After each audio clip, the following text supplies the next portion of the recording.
பானு, பாட்டாளி மக்கள் கட்சியினுடைய இளைஞர் சங்க தலைவர் பொறுப்பிலிருந்து விலகுவதாக முகுந்தன் பரசுராமன் ராஜினாமா கடிதத்தை அனுப்பியிருக்கின்றார். தற்போது வெடித்திருக்கக்கூடிய இந்த மிகப்பெரிய பிரச்சனைக்கு தொடக்கமாக பார்க்கப்படக்கூடியதுதான் இந்த நிகழ்வு. அதாவது புதுச்சேரியில் நடைபெற்ற பாமக பொதுக்குழு கூட்டத்தில் பாட்டாளி மக்கள் கட்சியினுடைய இளைஞர் சங்க தலைவராக முகுந்தன் பரசுராமனை ராமதாஸ் நியமித்தார். அப்போது அந்த மேடையிலேயே அதற்கு கடும் எதிர்ப்பு தெரிவித்த அன்புமணி ராமதாஸ் அதற்கு கடுமையான எதிர்ப்புகளை தெரிவித்து இதற்கு தனக்கு உடன்பாடு இல்லை என்ற ரீதியில் அவருடைய அந்த பேச்சு என்பது அமைந்தது.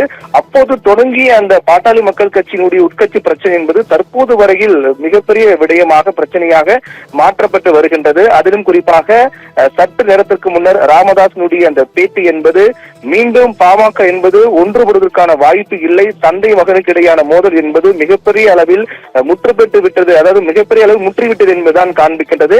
இந்த நிலையில் தான் தற்போதைய நிலையில் அது பாட்டாளி மக்கள் கட்சியினுடைய இளைஞர் சங்க தலைவராக அந்த பொறுப்பிலிருந்து தான் விலகுவதாக முகுந்தன் பரசுராமன் ராஜினாமா கடிதம் அனுப்பியிருக்கிறார்.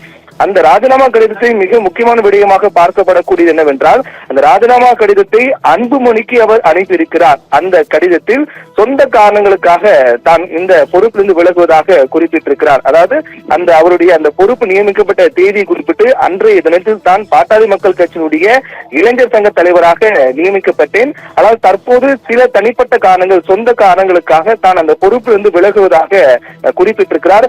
இருந்தாலும் கூட தொடர்ந்து அந்த ராஜினாமா கடிதத்தில் அவர் குறிப்பிட்டக்கூடிய மிக முக்கியமான விடயம் என்னவென்றால், என்னுடைய குல தெய்வமாக நான் பார்க்கப்படக்கூடியது ராமதாஸ் என்றும், அதே போன்று என்னுடைய எதிர்காலமாக பார்க்கப்படக்கூடியது அன்புமணி என்றும் அவர் குறிப்பிட்டிருக்கார். அதாவது தலைவர் என்று குறிப்பிட்டு அன்புமணிக்கு அவர் இந்த ராஜினாமா கடிதத்தை அனுப்பியிருக்கின்றார்.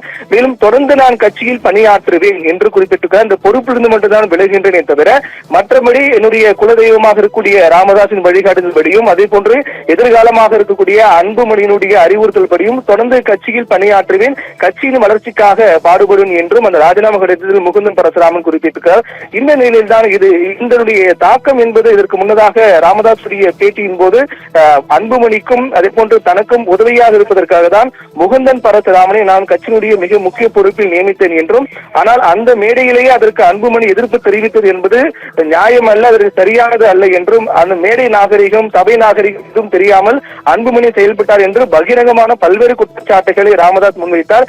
இது போன்ற தொடர் பிரச்சனைகளுக்கு மிக முக்கியமான காரணமாக பார்க்கப்பட்டதுதான் முகுந்தன் பரசுராமன். முகுந்தன் பரசுராமனை பொறுத்தவரையில் அவர் ராமதாசுடைய மகள் வழி பேரன்தான் முகுந்தன் பரசுராமன். அவருக்கு கட்சியில் ஒரு முக்கியத்துவம் கொடுக்க வேண்டும் என்ற அடிப்படையில் தான் புதுச்சேரியில் நடைபெற்ற பொதுக்குழு கூட்டத்தில் அவர் இளைஞர் சங்க தலைவராக ராமதாஸ் அறிவித்தார். அப்போது தொடங்கிய பிரச்சனை தான் அடுத்தடுத்த கட்டங்களில் மிகப்பெரிய பூதாகரமாக மாறியது. இந்த நிலையில் தான் தற்போது ராமதாசுடைய பேட்டி என்பது பாமகவினுடைய உட்கட்சி பிரச்சனை என்பது பூதாகரமாக மாறிவிட்டது, பெரிய அடுத்த கட்டத்துக்கு சென்று விட்டது. இது பாமகனுடைய நிலைமை என்னவென்று எல்லாம் கேள்வி எழுப்பப்பட்டு வரக்கூடிய நிலையில் முகுந்தன் பரசுராமனுடைய இந்த ராஜினாமா கடிதம் என்பது முக்கியத்துவம் வாய்ந்த ஒன்றாக பார்க்கப்படுகிறது. பானு.